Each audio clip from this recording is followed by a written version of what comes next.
All right. Welcome back to Radio Free Fredonia, where we are apparently discussing Maddie's t shirt or the plans for Maddie's t shirt because Maddie deserves a t We shirt. actually do have a topic.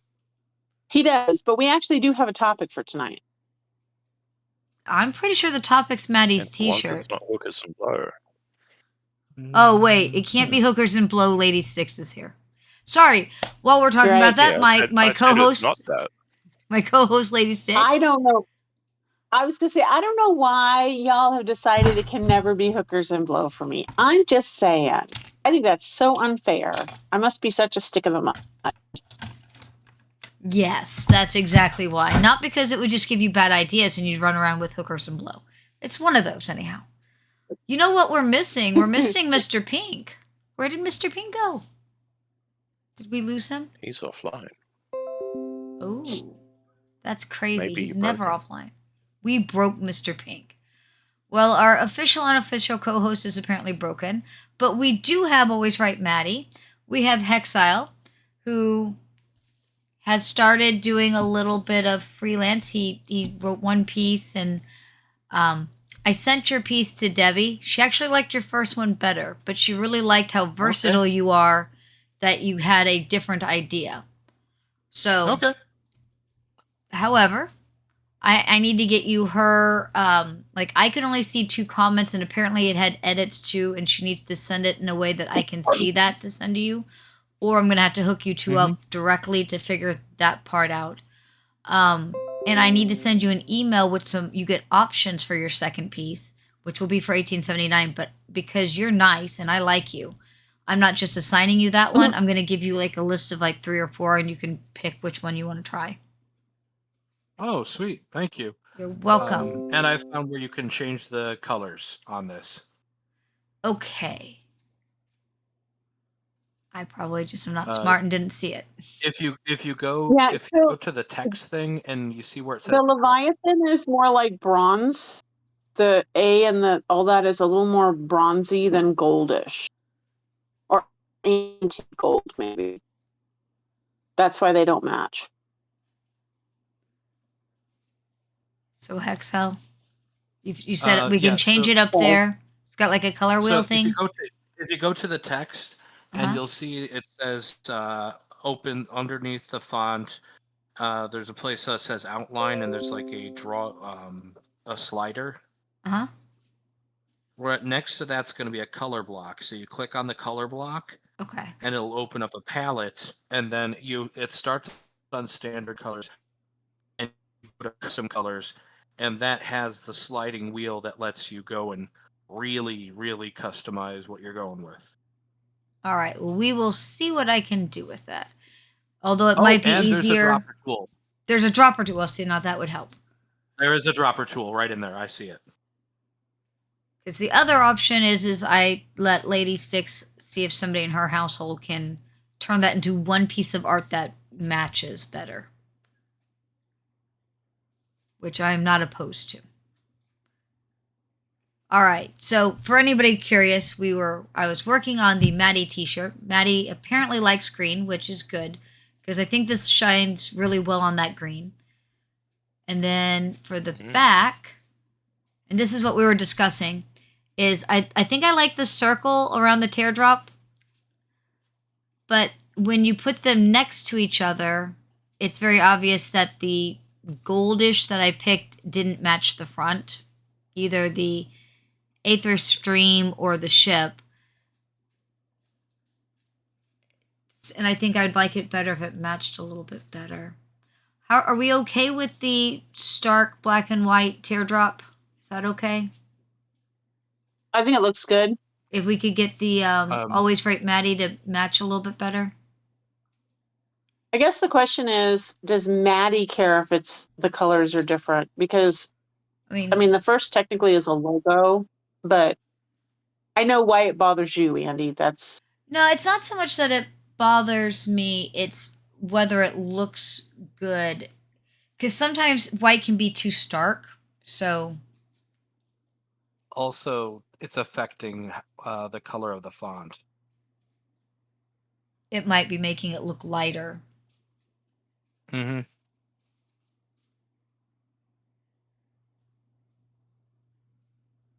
but I don't know how to reverse that without. Look, you should be very proud that I made that where it cut out the background and the background isn't a block behind it. So it's not on a rectangle. You would think that's okay, easy, I have a question for you. No, not for me. Since yes. Obviously, the first part of this is going to be Matty's shirt and shirt design. And, it is, and logo because that's design important. Okay, do you want Always Right Matty to be more prevalent, or do you want the Aetherstream logo on the back to be more prevalent? Because that will dictate which colors you use and how you do it. That's going to be, I think, a Matty question. Okay. I don't know anything about fashion. Actually, I know a lot about fashion. I have a strong preference one way or the other. Okay, because you can make the gold pop slightly more by putting a very slight black background around all the letters. That will make the gold look more gold yellow versus the darker, or the shade it is now on the dark green. You could also, you don't want to use white, that's going to wash it out, but I like the white on the black. I think it's a lot more visible on that green than black on white. I will say, having Always Right Matty in black, it just kind of, you couldn't read it very well. It just blended in too much, and the white just it didn't work right either, which is why I had tried the gold. I just personally think that it would look better if it kind of went with the front. Although, how often are they going to see the front and the back of you at the same time, Matty? Not often. I'm still fairly thick. Yes, but you've lost a lot of weight. I actually am going to double check and make sure I get the t-shirt size right before we get to ordering. Oh my gosh, Max! How are you? All right. Oh, you missed out. We're totally being very serious tonight. Oh, everyone, this is my friend Max. Max, this is everybody. Hey, man. Hello. So we have Always Right Matty, who I'm designing a t-shirt specifically for him because he's been such a big help. And so you'll see in the, I don't know if you have to go to the text one. And if you go back a couple, there's some pictures of a front and a back of a t-shirt. Super serious. Yeah, no, that's the whole main reason I'm here. You're going to help me with the t-shirt? Probably not, but maybe. I don't know. I mean, I might need help, Matt. Why it won't bring? Wait, hold on. Wait. Now all of a sudden I can't find the damn chat. What? Okay, so if you go back to the list, the podcast chat is 2 things up from the podcast voice. Oh, there it is. Got it. It was a podcast text. Yes. Yes. Matty's always right. Yes.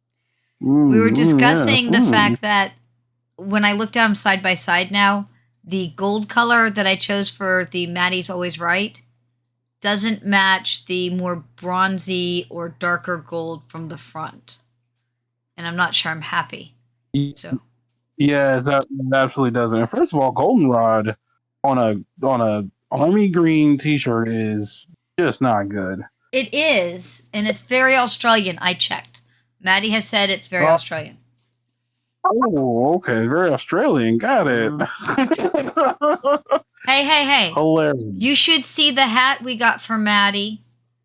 Sort of. Kind of. It's if that woman didn't steal it. It has the 1879 logo, but it's upside down. So that way when we look down at Matty from the right side of the earth, it'll be right side up. And Matty tried to argue that originally, but we found another Australian at Gen Con, and he totally says that is how that works.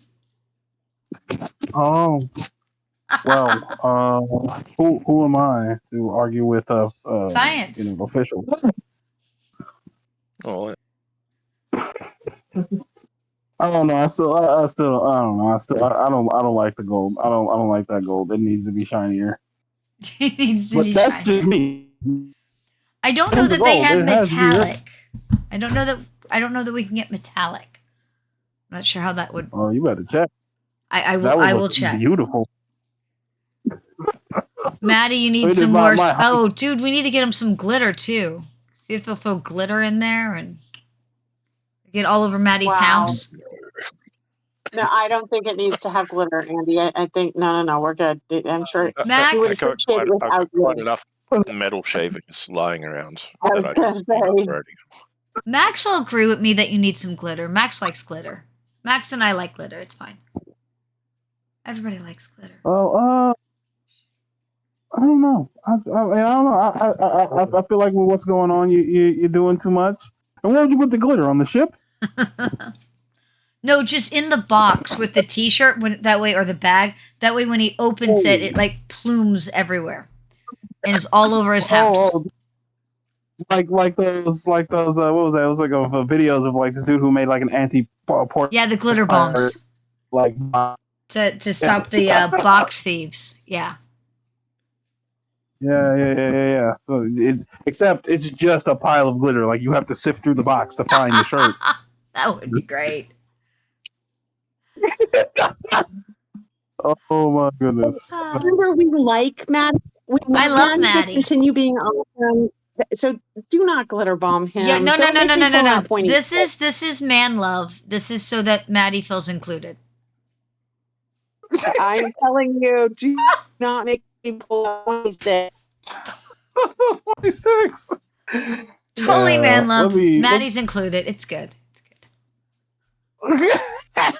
Hey, we can make it like a black glitter. Then it can like feed his dark soul. It's fine.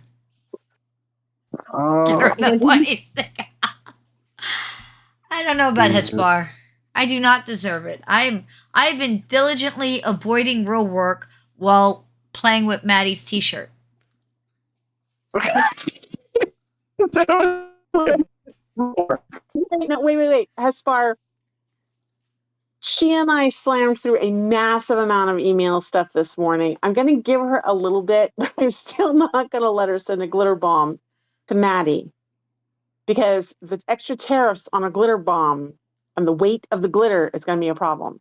I'm pretty sure. I don't know how she can stop me. Never mind that. It's charge in the glitter bomb is going to be the problem. And it's going to get you put on a terrorism watch list. That's okay. That's okay. I just can't go to Australia then. It's fine. Or anywhere else. No. You have to understand, those things are sold in the U.S. They're not like a bomb. It's a thing. Yes, they sell them and you can mail them. Send it somewhere else.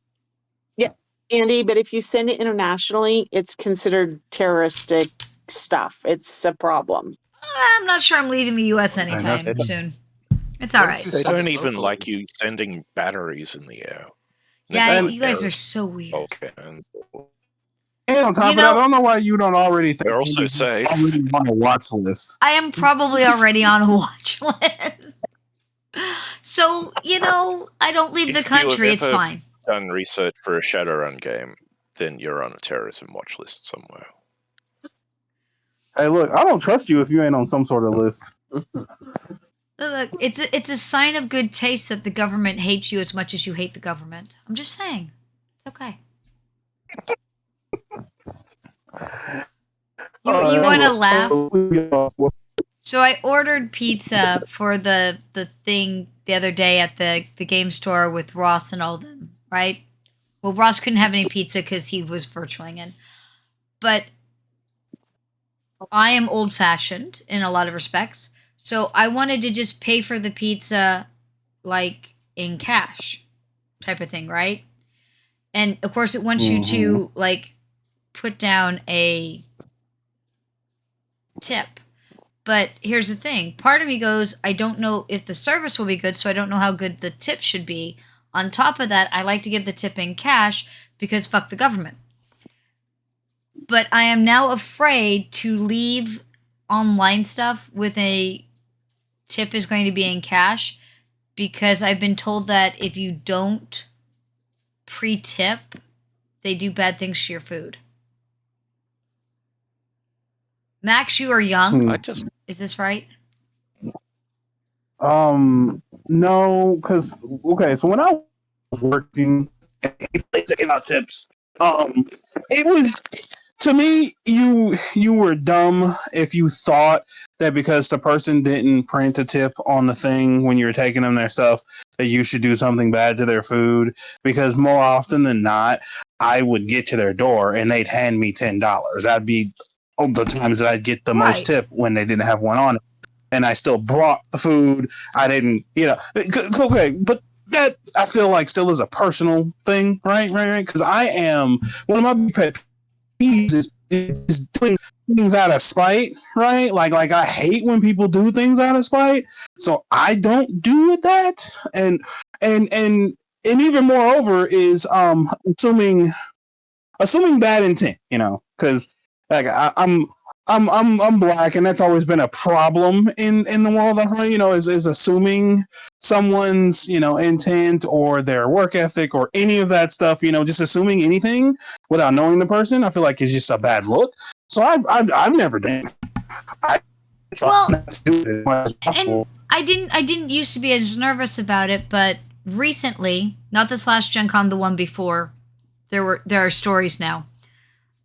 This one waitress, because I tip in cash, right? As long as I can, as long as I've got cash. And so I had put my food on my room, and the rest of the table I was paying for the other people who were traveling with me. And so I had it split so that wasn't going on the company. I was going to pay for that one myself. And so I had put, lines through the tip because I'm going to leave it in cash. And the woman got really nasty. Like, Phil. Phil got pissed. Like, it was a whole, the bad waitress, right? And so then you hear all these stories and you're like, I'm afraid to just tip in cash, although I would probably, you're right, tip better. And then you choose what you do because F the government. So it's weird. Modern stuff is weird. Yeah. As an old person, things are weird. Yeah. But I probably am on a watch list, and I just won't leave the country. But Matty would love a glitter bomb. He would. Wow. You say that with surety, but I have not heard. Very sure. Consent matters. Consent matters, Andi. I'm telling you, consent matters. Oh, this is a gift. You don't have to get consent before giving a gift. They don't have to keep the gift, but once the glitter bomb has exploded, that's really not my problem in life. That's Matty's problem, and whoever cleans Matty's house for the next, 6 months? Look, I'm not gonna say you're not wrong, but you ain't right. You want to know the worst? So years ago, I was at a convention, and they were doing a geek burlesque, and it was both males and females doing dances, right? And so there was a guy doing Link from Zelda, right? And as part of his routine, he had pockets full of glitter. And he would reach in and grab out a handful of glitter and just throw it on people. And this was not oh, you got a sprinkle. No, he threw a wad of glitter on you. And so if you had a lot of cleavage and stuff out and presented, which a lot of costumes for conventions can, he would just, and you would end up, you had this wad of glitter all over. Yeah. It was I see your comment, Hezbar. I can see it now. You get out of the show and you just pull your bra a little bit, and there's just this fucking fountain of fucking waterfall of glitter just comes out of your cleavage. Yeah. I mean, you started out, you leave, and your cleavage area is now a disco ball, and then yes, you take your bra off, and you're shaking it over the trash can because there's 2 fistful of glitter. Just very normal. I think you'll like our real topic. You want to hear the real topic for tonight? What's the real topic for tonight, Andi? Let's see. Tonight's topic: why can't I fix the dumb? We're actually specifically referring to gaming the dumb. So, for example, I've told this story before about the guy who was going to run, back when we owned Shadowrun, a live-action Shadowrun, and the characters all basically done, and the guy had a cyber arm. So he's just gonna tear himself through. And the GM's like, it's anchored to your bone. The thing tying you down is really, really strong. There's actually a term for it in Shadowrun. I don't remember anymore. You're gonna tear your arm out. And the guy's like, no, I won't. So he's literally looking at the GM who's saying, because let's be honest, this is the setup for the game, right? Who's saying, Right. You're going to tear your arm out and bleed to death, right? And the guy looks at the GM and goes, nuh-uh. And decides he's going to do it anyhow. And then starts bitching because, well, now you're bleeding out, stupid, right? Like, okay. And there's other versions of the dumb. And sometimes Lady Styx and I were discussing the topic. And I'll let her tell as a player side. And I told her that hers was not the dumb. It's the other players the dumb. But okay, go ahead. Oh, my Belle story. I'm sure people have heard it here before. Where the guy thinks, yeah. Yeah, so no, this is a different story. This isn't the Belle story. So I have, this isn't so much about is it the dumb, or is it perceived having the dumb, or are you actually playing your character in character? Every character I ever play has fundamental flaws, and I pick them before I've met anybody I'm playing with, as I'm constructing the character, before I even pick good things off of my character. There's a flaw.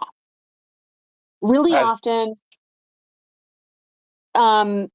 it's something stupid simple like, my most common one I do is if there's a bell, I have to ring it. Oh, just like me in real life. I've done, Yes. I've played before where if it's raining, I have to go dance in it. Like really kind of weird, strange, bizarre, quirky.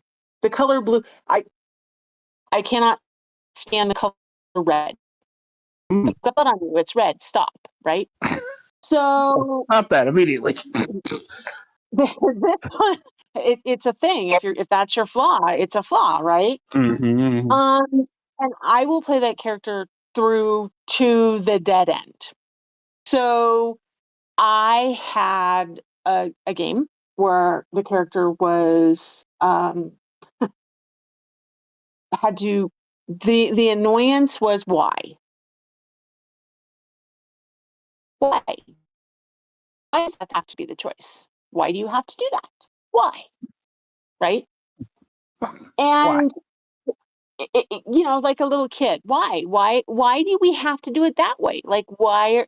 Explain it to me, kind of thing. And the guy I'm sitting next to is, I mean, he is livid. He knows that I am doing this just to be annoying because I'm a girl and I'm trying to wreck the sessions.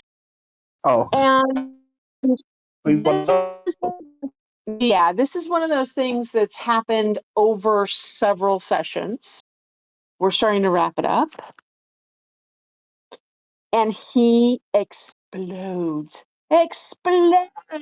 all over me about how I have the dumb, or the equivalent of the dumb.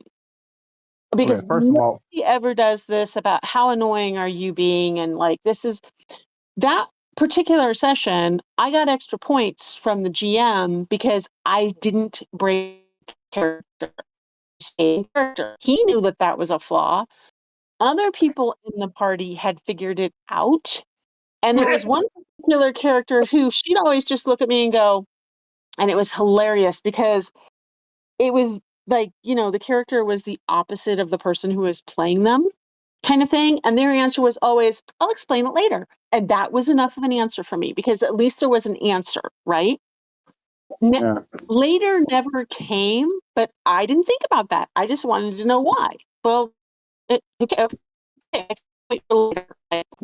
This guy lost it. He lost it.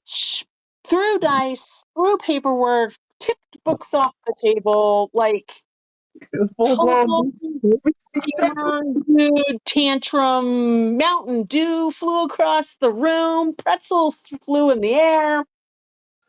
I got points. Because why? Why? And see, why did he throw his spear? We were talking about it, and I had a pixie who, if there was a button or a lever, everybody knew she was going to mess with it. She had to. And we were in some dungeon crawl-esque thing, and there's a lever, and the GM's like, please don't do it. Oh, hell, she can fly. She can reach it. Damn it. We all know she's going to do it. Don't do it. And of course she's going to do it. And none of the other players got mad. Because that's just what that character was going to do. Yes, they took damage. Yes, some of them had to drink some potions. But that's what that character's going to do. I told the story. The worst, the dumb, I think, one of the worst, the dumbs I've ever seen, other than the Shadowrun one, was this guy sat there, and because he joined an ongoing game, we were not like, oh, yeah, you found a whatever magic item. The GM's trying to throw them stuff to build up their character. We didn't care. We knew what was going on, right?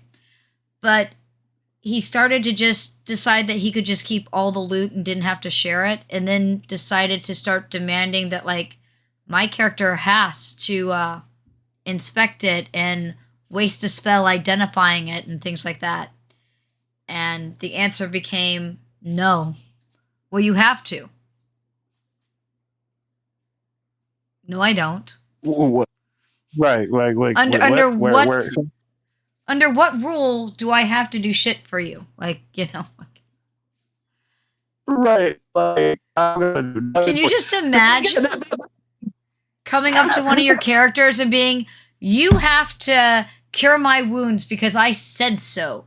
My character has declared this to be a thing. Much like I've declared that Matty likes glitter. Oh, so that's how that works. Yes. Except it turns out it doesn't usually work that way.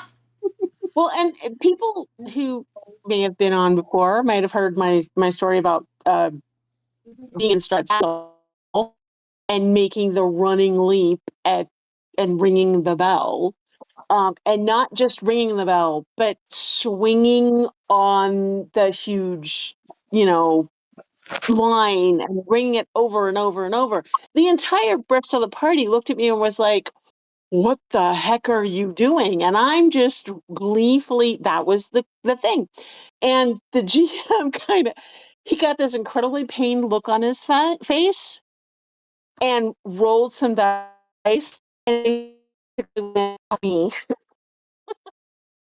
We survived because he spent a point that he would have gifted me because I did role play it perfectly, and because he botched 3 rolls. And he was like, I figure you're going to get a nat 20 because you played it perfectly, so we spent that point. And I just botched all the rolls. So we managed to survive what occurred, but everybody was just horrified. They didn't know there hadn't been enough. We'd been spent a lot of time out in the forest kind of thing. I hadn't been ringing bells at storefronts because we hadn't been in a lot. They didn't know that was the quirk, but he had seen my character sheet before I began. He knew that was the quirk. I've played that before. I knew it was going to cause problems. And what did I do? I did exactly what my character would have did. I gleefully ran and rang that bell. And I knew it would take every bit of my strength to ring that bell. And of course, if you're going to ring a bell once, you better ring it twice or 3 or 4 times because you want to really hear that ring, right? So, yeah. So Max, and I was going to say, Max, what's your favorite, either a player, GM, someone at the table has the dumb? Could even be you. Do you have a favorite, the dumb story? I was sitting here thinking of it like, dang, do I have one? And like, there's so many things that so far I've been for a long minute, and in all the games I've ever played in, I can't necessarily remember any one good story. But the only thing I can think of that I feel like is that I can think of right now that is a dumb thing is like the player versus player like conflict, right? Because I watch YouTube videos almost all the time, or every so often I have a couple people I'm subscribed to that like tell me certain topics, or they talk about certain topics when it comes to being a GM or whatever. And one of the ones that I found that I thought was really really cool was like your players have conflict with each other. Don't try to stop it. Don't try to stop it all the time. Of course, if it's getting, malicious or whatever, obviously handle it as best you can. And then after the game, talk to the person who was the one being malicious, the general, we're all here to have fun type thing. Right. But there was a point in time where I had to make up so many, I had to make up rules or find dig on the internet or find rules for things that they were trying to do with each other.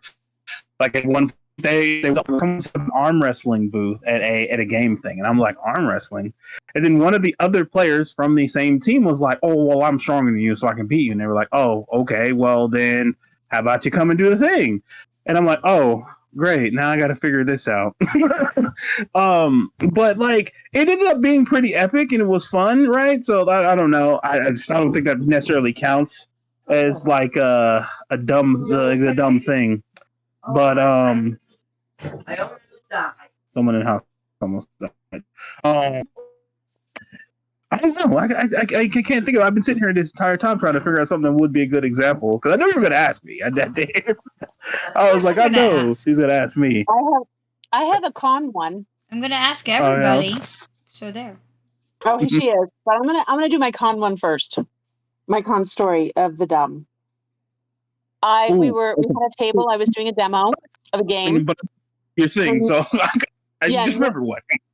Yeah. Go ahead. No. We'll come back to you, Max. I promise. So we nobody knew the setting. It was truly a demo. Mm-hmm. And we got a min-max specialist at the table who was going to manipulate it all and make it so he could do exactly what he wanted to do. And he did. He came an hour early and, I'm going to work this. And I'm like, well, I kind of did some, pre-made stuff. But if you really want to, but you understand, this is a demo, you're not going to know really a whole lot. But if you want to look at the books and go through, no problem. He did. He thought he manipulated that to the end, right? Mm-hmm. And he did this character that was this big, buff, Viking type, right? And the entire scenario was a brothel scenario where you had to sneak in and save someone. And he had set himself up to be the barbarian guy in this scenario that was supposed to be all of my characters were thieves and ladies of the night, or they were not you wanted to not be noticed kind of thing. And he was one of those guys that he couldn't fit through the door. He was so big. And it was all I could kind of look at. Everybody else at the table was like, well, that was really dumb. Didn't you ask? Didn't you take 2 minutes to ask what the scenario might be, to think about what we're doing? And he's like, well, the GM's supposed to tell you. And I'm like, no, you never asked. You just asked if you could see the books and get system information. You didn't ask anything about what we were going to play. You didn't even look at the character sheets I offered to let you look at to see what might be going on. That was definitely a case of the dumb. Yeah, zero context clues. Gave it with zero context clues. Okay. So the story that I just remembered, it was one because you said con, and that may remember because it was one of my every time I go to a con, I always go to the tabletop area and I always sign up and play D&D. I just like doing it, mess around with characters or whatever. And we were playing some module, not super duper sure what it was about. I think it had something to do with some kind of undead type of thing, some of the standard fare, I feel like. And we were in a cemetery. And we ended up fighting what was a giant spider. I'm not exactly sure what it was or whatever or anything. But for some odd reason, and I can't even remember the scenario of what happened, I just remember the person at the table. I ended up falling prone right underneath the spider. And I was just right there. And me and the spider were fighting, and I was prone. The GM kept saying, hey, do you want to get up? But that'll trigger an attack of opportunity from the spider. And I was just like, something like my gut was like, nah, just stay on the ground and fight. Stay on the ground and fight. Like, what's the worst can happen? You die? And like, oh, sure, whatever. You know, it's not a character you really care about or nothing. And like, there was a dude at the table who like kept being like, well, I'm not going to heal you. Like, you got to get up and get up from over there because you're just going to get hurt again if you stay there. So I'm not healing you. Like, that's fine, I guess. I'm like, okay, cool, I'm swinging at the spider. Hit. And they were like, oh, okay. GM was like, cool. Spider swings at me, misses. I'm like, okay, cool. We keep going around. Keeps asking me if I want to get up. The dude keeps saying, you need to get up. You need to get up. Like, you're getting all these penalties and all these negatives and all this other stuff. Like, you need to get up. You're not playing the character right. And I'm like, okay, cool. Now I'm going to stay on the ground, swing, hit. Spider swings at me, misses. And everyone's like, what the hell is going on right now? And I'm just like, I am believing in the heart of the cards. I don't know. I'm believing in something, and I'm just going to stay prone in front of the spider. And I stayed prone in front of the spider, and this dude was just so frustrated that I wasn't getting up and getting away from the spider.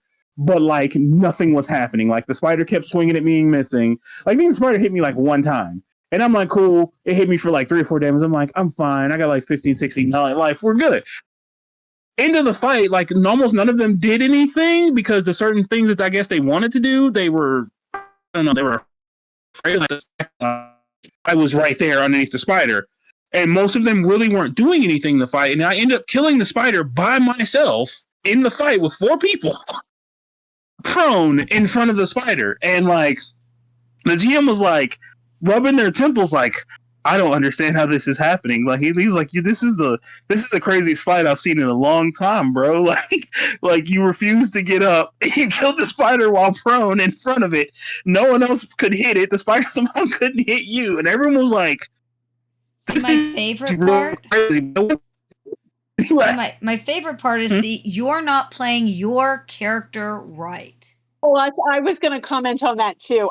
That drives me crazy when people say that. Like, what do you mean? Is there a specific way it's supposed to be done? Why didn't I get a manual about this? Like, I realized that was a real thing.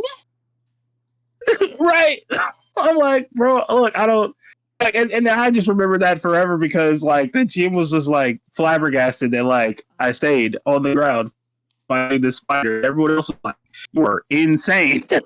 I'm like, I don't know, whatever. We're playing the game. We're having fun, right? I see that one. I remember hearing about that one, Dire Sith Lord, but the Bubblegum Crisis one, I might tell if we have time. Exile, do you have the dumb story? Oh, golly and or gosh. Let's see. Hold on. Let me get my headphone on so the dogs don't lose their minds. Check. Yeah, we can hear you. Yeah, you're here. Hear me? Right. So, usually, I don't have to deal with a lot of dumb with things, because I am the person who will just keep pushing the plot forward for the players. It's like, oh, you did something stupid. Well, as long as you're willing to take the consequences for that stupidity, you're fine. Okay, right. But one time, I came across someone doing the dumb so hard, I had to ban them from my games. That's pretty bad. That's very bad. Like, wow. What did they do that was so bad? So, for like they kept on like commenting once again. They commented at one point how someone's not playing their character right, and it annoys them. Which that was a red flag, and I counted that one. But what happened was after something had gone off, like there was this really big role playing moment where their characters had died. I was running a 7C campaign, but in like the fictional Caribbean. So the characters have been killed by essentially the West Indies, equivalent. And they because they had gone and saved some different like totem things from being destroyed by some of the people there on the island, they were brought back to life. And they were given like sacred masks, each representing the different islands. And it was like they were going to have their moment where they come back from the dead and kind of like they all get like a cool Inigo Montoya moment with their own rival. And I'd set that up, and the people were they were having a good time with it, except for one player who's like, "Well, my fighting style says that because of my fighting style, if I have a mask on, I won't be properly able." I'm like, I didn't tell you there's some negative game effects with this mask. It's not making it hard for you to do anything.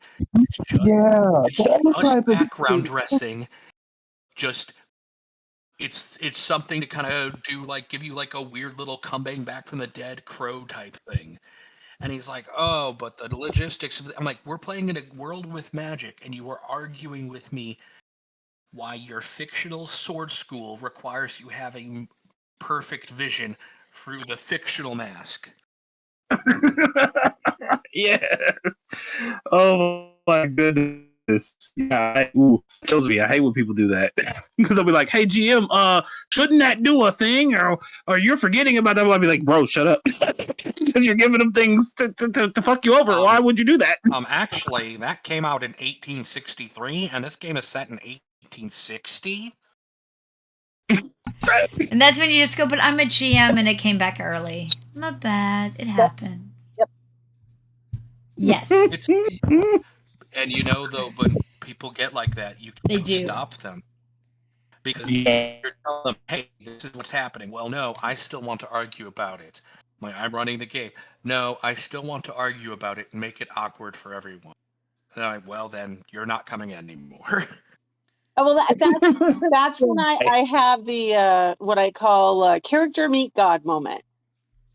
I'm sorry, you've been struck by lightning. What? Struck by lightning? Well, what am I supposed to do about that?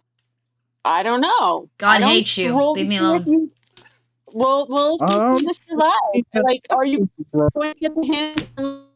I'll just keep them with lightning until they either don't survive by dice roll or they stop arguing all the time. I hate doing that to people, but there's some players that just they're more interested in, I don't know, it's hard to explain. They'd rather argue about the ruling than accept it and continue playing and having a good time. So you'll get Max, because you should have at least heard of Bubblegum Crisis. There's a system and a few books out for it, and it's one of the first things I ever ran at a convention. And so the setup is everyone's going to be on the AP police force. So your entire job is to go after boomers and take down robots. And you're on the police force, and there's some sort of drug that's out there that's killing humans. It's highly addictive, and it's randomly killing people. And we're not talking years into this. We're talking days, weeks, months, right? Let's all be honest. The robots are behind it because they hate humans, and you have to stop it. Okay. So this guy's like, "Well, I want this." Yeah, cyberfentanyl, basically, yeah.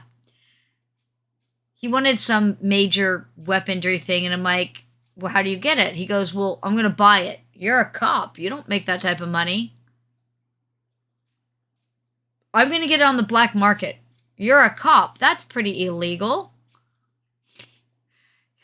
And he just kept trying these things. And finally, Dire Sith Lord, who was also playing, says that he wanted something. I said, "Cool, how are you going to get it?"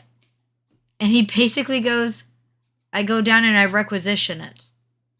"Oh, yeah, that's approved. You're fighting giant robots. You need stuff."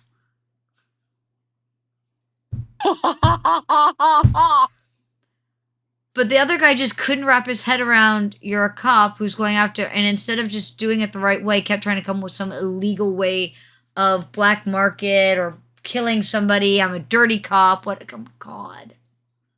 Oh, my God. But yes. It's probably why Dire Sith Lord and I became friends. Because he requisitioned it, because they're cops, and that's what you do. You requisition things.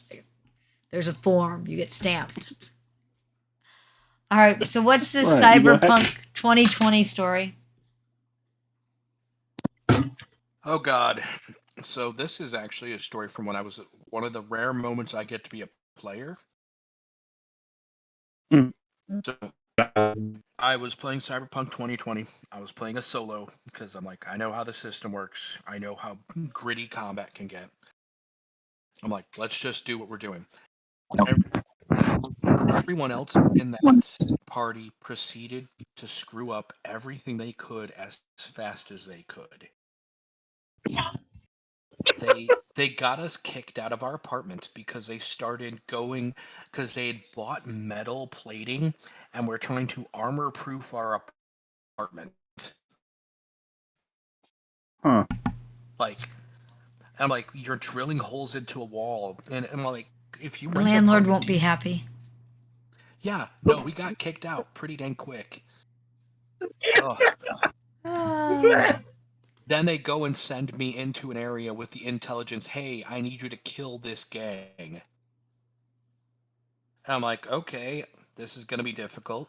So I go and I kill a poser gang. Essentially going and blowing, I was sent to kill the guy who was augmented, and he looked like a kangaroo. I tried to ambush him in the bathroom. He crushed my rib cage. Oof. And then I proceeded to shoot him as many times as I could in the head, while the other solo was hand-to-hand fighting him. And then every time a round was over, another gang member would pop around the corner trying to join in. Then I blow their head clean off their shoulders. So the rest of the party had told me that's what I'm supposed to do. The fixer, all that. They're like, this is what you need to do, take out this gang. No. The fixer got the information that we're supposed to get this one mob guy's mafia daughter princess out of the gang. Go in and start shooting. I want to say the first or second person who came to go and help out the guy was the daughter, and I completely evacuated her brains. Well, can't be. Yeah, that was the mob took that really well. I'm sure they did. Needless to say, that was the end of that campaign because we were all executed. Oh man! I had a party. Boy. You like this one, Max? Had a party, and they were trying to figure out the great, glorious overarch, and they at some point meet this clockwork dragon. And while in front of the clockwork dragon, they agree to a lot of stuff that they didn't really believe in, but felt it was better and safer to inform said clockwork dragon that yes, we are totally on your team, Team Clockwork Dragon. They then proceed. Yeah, why did that party listen to you? I don't know, Espar. I do not know. They get out of his lair. Now they know that they're being watched. It was very obvious, right? Now, when they get out of the lair, do they go a half mile down the road? Do they go to the nearest town and go meet in a back corner? No. They get 10 foot outside the door. And then listen to Hespar's not bright elf character who informs them that, they should totally just basically renege on everything they just said that they would do. Oh, okay. Right outside his door? Right outside his door. All of you people have the dumb. Yeah, all of you have the dumb. I can't save any of you. I do not know what you want from me as a GM. I cannot save you from what you have just done. All right. The blue lady, yeah, she had the dumb. Here you go. I think you've heard of the God Baby game. I'm sure that Pink's told you about it. Yeah, you've talked about the God Baby game. I've talked about it. They did. So this person who'd been watching for a few months, watching the game at the game store, right? Really liked it, wanted to be involved, had been watching it, so I assume that they kind of have a gist of where we're going with the story and all that. They then proceed to get pissed off, Max, and send me what prints out to be like 6 pages of I as a GM suck and as a human suck. Each and every person at the table individually sucks, and in groups they all suck and are cliquish, and all of us are stupid and are not following the story. I, the GM, am not following the story. By the way, guess what that person thought the story was? Oh man, because you're not following the story. They obviously knew what the story was. Yeah. So he thought that the story was about the bandits. They have a fucking god baby. The story's about the god baby. Like, this is not hard. You ask people who aren't even gamers, they can figure out the story's obviously about the god baby, not the bandits. Oh my god. But even I am not following the story. Yeah, that one was awful. I remember that one. That's brilliant that you, the GM, weren't following. Not following the story. He was. Yes. The person who just joined like a month or two back is the only person who's following the story. You know what the best part of the dumb with that one was? About a month later, they were hemming and hawing at the comic store, gaming store, Stu from there. About did he think that we'd let him back on the table? I'm dead serious. I'm laughable. Laughable. And Stu's like, no. No, I do not think they'll let you back on the table. I'm telling you, what the fuck? I did not get the subtext of my own story. I was very confused. I thank God he wrote me the 6-page "I hate you, you suck" letter to inform me. But then, you know, a month later, if he's gonna come, he knows the story. As a GM, I often get very confused on what I was going for as a story, as the players have ran off in a totally other direction. But then usually we just make that the story.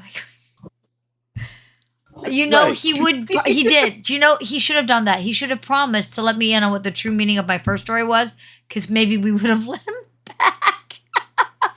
No. Yeah. No. You have hell, bro.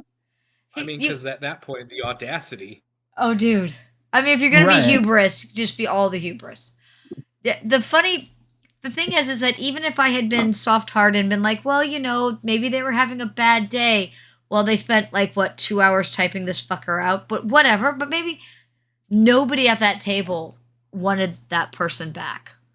I think that they would have beaten me with they would have had to borrow the pointy stick.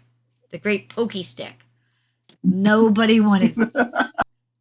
It's kind of like the guy from somewhere else that yelled at me when he came to visit and was playing at the table. They all took a vote. That guy can't come back. It's doesn't matter what I said. The vote was taken. I was, unnecessary, I guess. In my own home. It's fine. Somebody has to look out for me. I don't know. I don't know if I'll ever hear a story to be one that you don't know your own game story. I'm not following the story. I know, right? And the sad thing is like I said, I can walk up to strangers who know nothing about gaming and be like, there's a town and there's bandits and all these other things and witches and ghosts and all that. Oh, by the way, there's also a god baby. What's the story about? Carpentry, yeah. It's really funny. But I have yet to find anybody. I have yet to find anybody who doesn't go, God, baby. Of course. Except for that dude. Good night, Hispar. Changing the oil on your 2007 on Murano. Right? Oh, okay. Zen in the art of motorcycle maintenance. So years ago, in the early days of the Shadowrun, there was a group of friends. They were going to play Shadowrun, and it didn't meet with my schedule at first, and then my schedule changed, and I'm like, oh, I guess I could play. And they're like, well, if you can get a character together, we're going to start in 20 minutes or something. I'm like, sure. It's Shadowrun. I can put a character together in 20 minutes. Like, okay. Right? What? Right. Okay, so that's not... You can make a Shadowrun character in 20 minutes as long as you knew the system and a general idea what you're going to do. Fine. Okay. There was a guy who was already had planned on being at the table who'd spent the last 2 weeks building his character.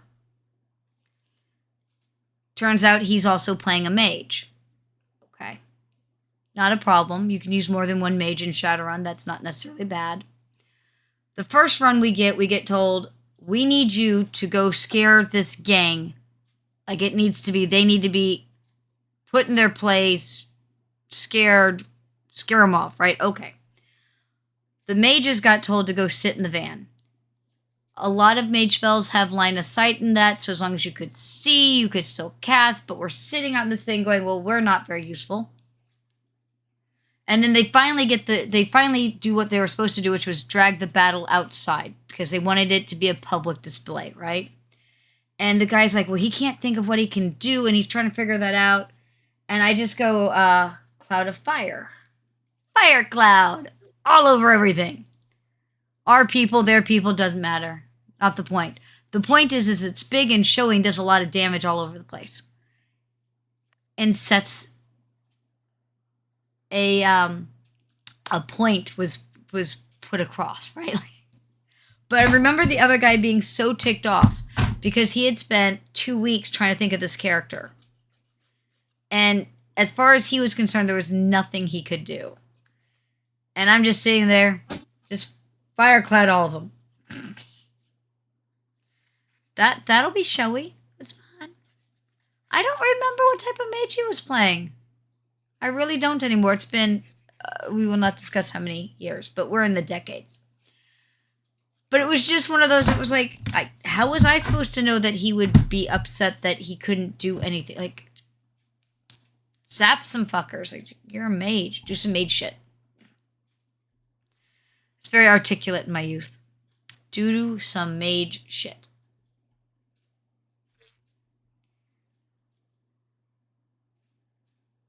Yeah, some people get frustrated because they create a character and they think they understand it. And then when it goes and meets reality, they're like, well, I don't know how this actually works. Well, and I think in this case, it's something that Lady Styx touched on a little bit. Sometimes you have a great character idea, but it doesn't necessarily work with the story. Like, if you're doing a lot of heavy investigation, it's okay to have somebody who has some oomph for that time when you need some fighting, but you might not need 3 fighters. And if you have 3 fighters and it's a very heavy investigation, the fighters are going to start to feel a little left out. So I think sometimes there's a bit of, did you make a character for this? Did you ask what the story is? Did you ask what the general direction was going to be? Thematically, at least, something. And if you put all this time and effort into a character without checking what type of game it's going to be, you're usually going to be disappointed with how it comes out. Yeah. Communication is absolutely vital in RPGs, and some RPGs way than others. I mean, my brother in Christ, that's the entirety of it. Yeah. I mean, the whole point is you're telling a group story. So if the group story is all about how we're going to go into hell and convert them to be good people and rescue the good souls back out, whatever, maybe creating an archdemon isn't helpful to that. It breaks down to something simple like this. Point is very effective. I am not bringing it to a gunfight. It's not going to be effective. It's not going to work. What am I going to do? Bleed to death while I'm gently punching them, going, do the thing. It doesn't work. It just doesn't work. Speak for yourself. I've done some pretty amazing things with a pointy stick. According to some people, so have I. Miracles can occur. Yeah. All right. I'm generally gonna have. Oh, go ahead, Philip. I just generally have less problems in games I run than games I'm in, and I'm grateful for that. Yeah, I get to play on occasion. I'm happy.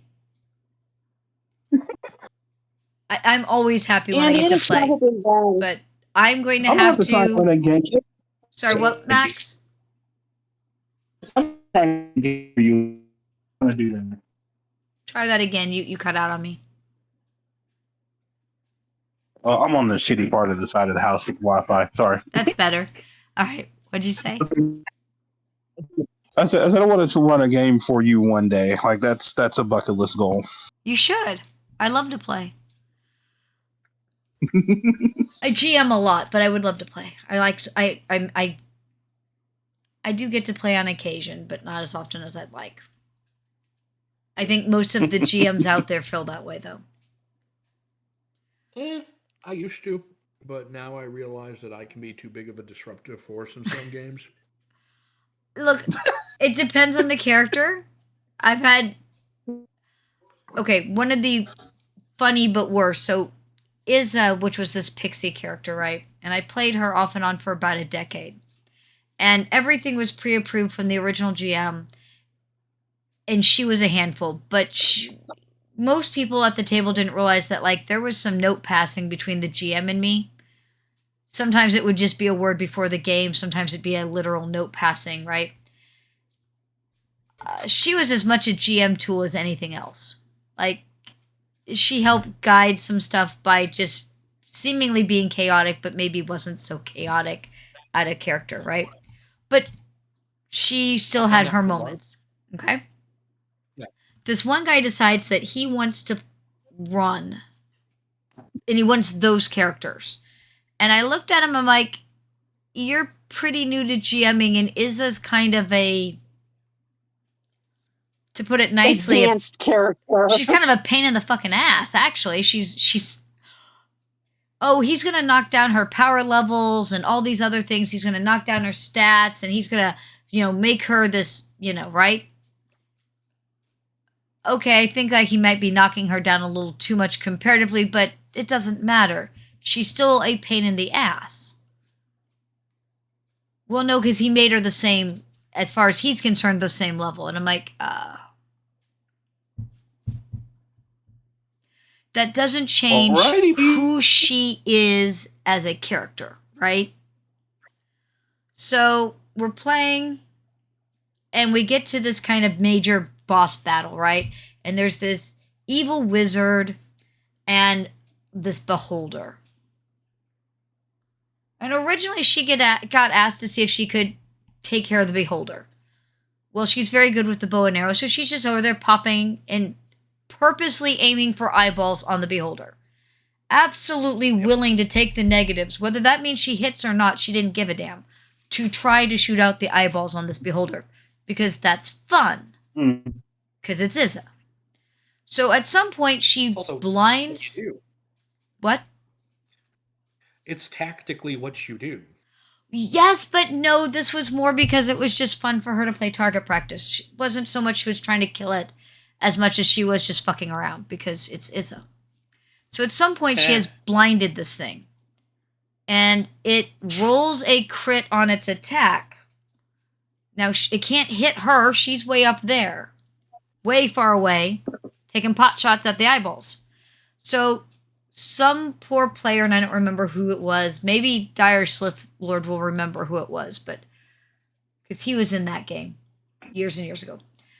So this beholder has bit onto this other player, and the GM describes it as like its head and shoulders are in the beholder's mouth, but its arms and feet are like out loose kicking. So the next round it gets around to Izza, what are you going to do? She's going to laugh. Well, the round after that, still laughing, still very funny. Well, after about the third, fourth, fifth round, I don't remember anymore. He's like, his character's going to die and it's all your fault. Izza won't see it that way, and this is still really funny. You're just gonna let him die? Oh, I wouldn't. If it was me, I would try to save him. But Izza's an asshole. And Izza's finding that really fucking funny. Matter of fact, it won't dawn on her that he could die until after he's well dead. Just saying. And he was so mad. And I was like, but that's... And everybody else was like, but that's who Izza is. Like, nobody expects... Izza was so god-awful at times. But the players knew, right? Yeah.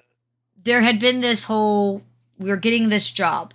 And Izza got bored listening to them talk about the job and about payment because she has zero interest in any of that shit, right? She wandered off and started some bar fight by being invisible and sneaking people's stuff and knocking things over. Izza stuff. So they go out to do the job and they're up high on this like cliff edge looking down, and there's a house with all of these guards around it. And one of the other players goes, how many of those guards can you take out? 1, 2, many, all, probably all, mostly all, yeah. Okay, cool. So she basically maximizes this, basically like a fireball. She overamps up this thing and starts it in the center of the building and explodes it out and kills most of them. And the ones that it didn't kill, she just starts picking off with the bow, right? And one of the players goes, what about the lady? This is what lady? The lady in the building. There was a lady in the building? Probably not anymore. I mean, no, is it the lady in the building we were supposed to rescue? I don't remember being asked anything about that. I got asked if I could take out all the guards. Totally took them out. You're welcome. And this guy starts and he's just like really da-da-da-da-da. And I sit there and I'm like, dude, out of character. Wait, 1 second, out of character. He's like, yeah? You know Izza's going to lose her shit, right? You keep yelling at her. And he's like, yeah, I know. It's going to be great.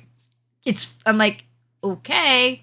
So he keeps yelling at her and Izza just starts to lose her shit. So she's just going to zap that fucker. Like he's in her face screaming at her. She's going to zap him. And right as she's about to start gearing up to a spell to zap him, he reaches into his pocket, grabs out a handful of gems and tosses them in the air so that they sparkle in the light. So now Izza has to make a very tough choice. Shinies or killing that dude for yelling at her? Shinies it is. Do. You could not give her money and tell her to go shopping. She didn't understand it. It was too foreign of a concept. So she could hold all the gold and all the silver and she wouldn't give a damn. But if you gave her a gemstone, you were not getting it back. Even if the gemstone was, say, worth a silver piece, she would not trade you for a gold piece because it was a gemstone. It was just shiny. She didn't give them away. She just looked at them like shiny. She was a magpie. But, yeah. I mean, Andi, time back.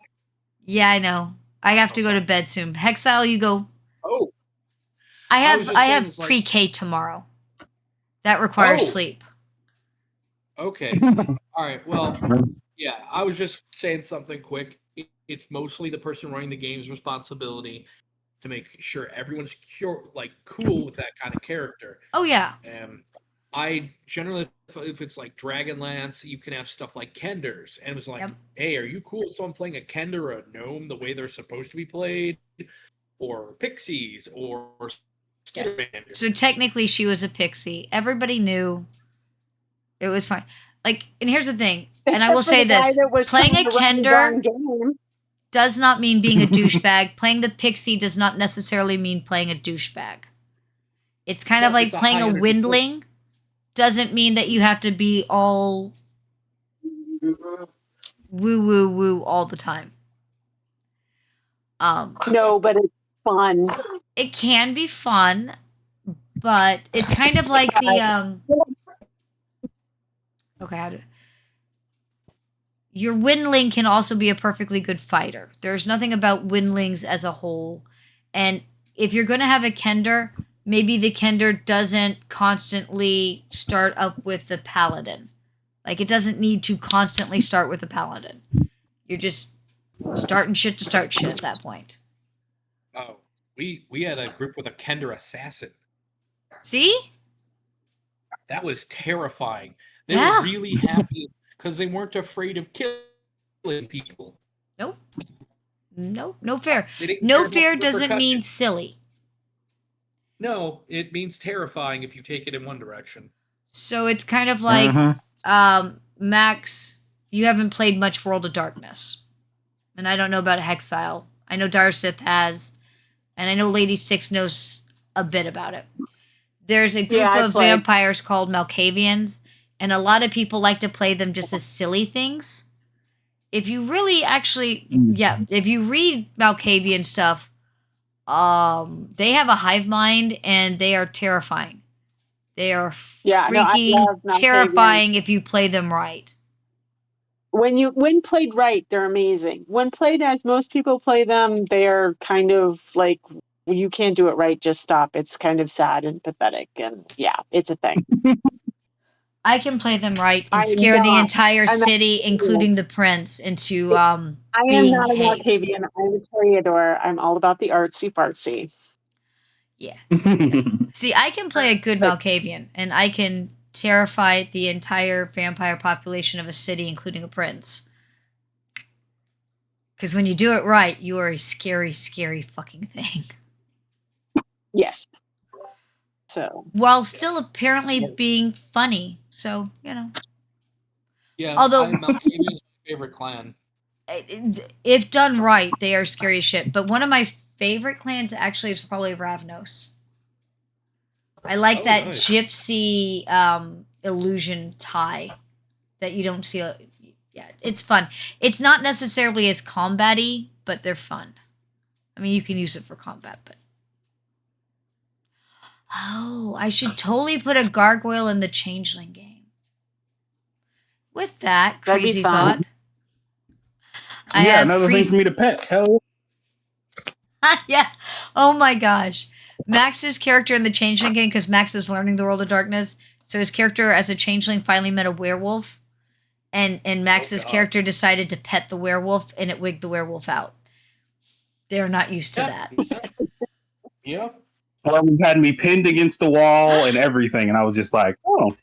You're fuzzy and soft. And the werewolf's just like, I don't know what to do with you.